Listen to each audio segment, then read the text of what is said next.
It's the new attraction for people visiting the Indian capital from across the country.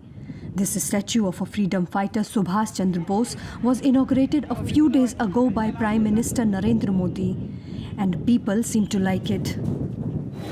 For us, he's one of the best freedom fighters. It's good to have his statue placed over here.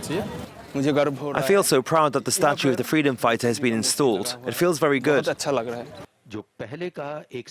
Coincidentally, the opening ceremony took place hours before the British Queen passed away. Modi renamed this avenue, built by the British rulers, and was originally called the King's Way to Kartavya Path, which means path of duty in Hindi. He said it's important to get rid of the colonial legacy.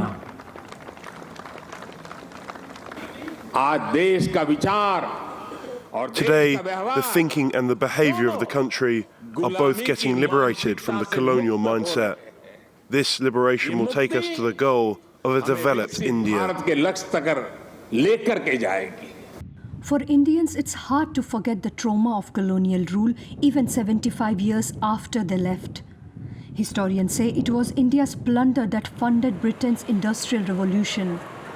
A 2018 Indian research paper concluded that Britain drained $45 trillion from India during its 200 years of rule. Britain would not have become the foremost industrial power in the world if it had not been for those revenues which they took from India, the taxes, the revenues, the loot. It was simply loot.